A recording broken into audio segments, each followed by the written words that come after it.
Hi guys, welcome back to another video, and this video is gonna be a response to a previous video I've made about the aftermarket CarPlay unit to be built into your MIB1 or 2 equipped Mark 7 Golf.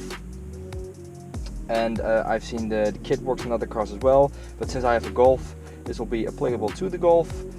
Pretty much every car with a screen like this, yeah, you should be able to get this kit.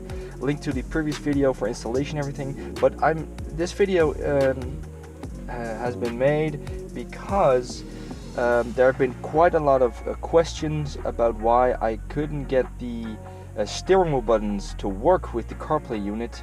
The volume buttons would work, but the previous next song would not work.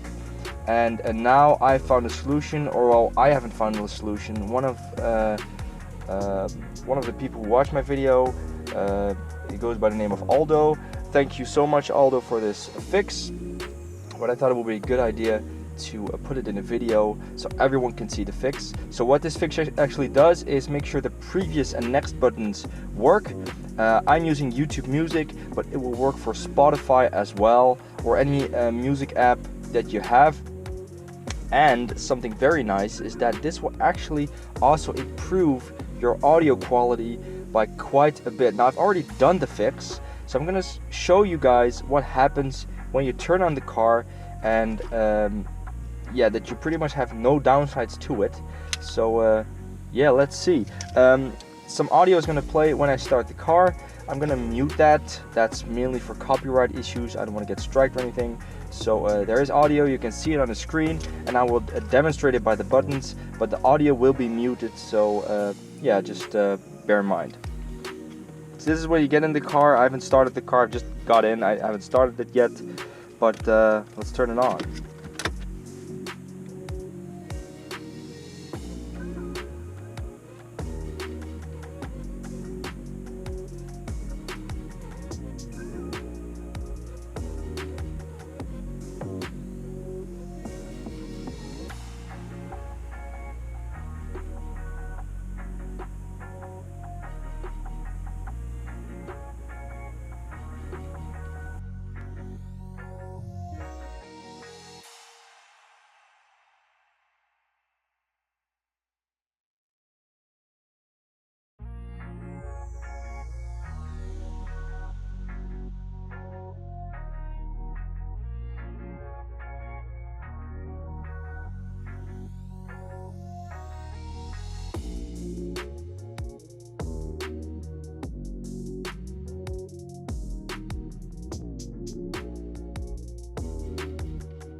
Okay, so now you can see that the buttons actually work this time. So what is different? And the fix is actually pretty easy. First of all, you want to go back to your regular Volkswagen menu. Can be done by holding the car button, and now you can see that my music is actually being played in the background. So the easy fix for this was only from switching from aux, which also gives you the crap audio, back to Bluetooth audio, and that is the fix. So if you go to your settings, you can see that for Wi-Fi I have CarPlay Wi-Fi, but if I go through Bluetooth, I can see it's connected to the car as well.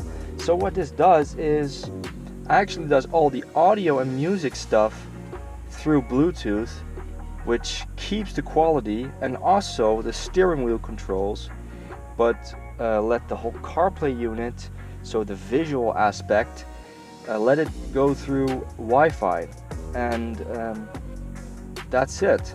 That's the fix. So it's just as easy as that. Yeah, one thing you have to keep in mind is that previously you could hold car or hold media to open the unit. Now you can still do both, but this will pretty much conflict with the original method of how the car works. That is, if you press media, you can see it will swap back to aux, and now it will go back to Bluetooth audio. So this is fine, but what I now do is just use the car button instead of the media button. I don't use the media button at all anymore, because I've found that sometimes when opening CarPlay, the audio will be gone, and if I just use car, it just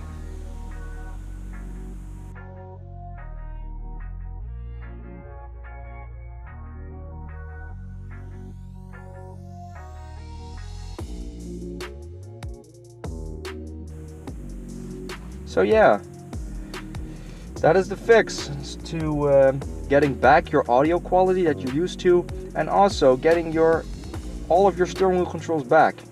So yeah, I've tried this now for about 2 days. Works perfectly, and yeah, it's just so much better than this. So I hope you like this. If you like this, if this was helpful, leave a like, comment down below, subscribe. I would really appreciate it, and I'll see you in the next video.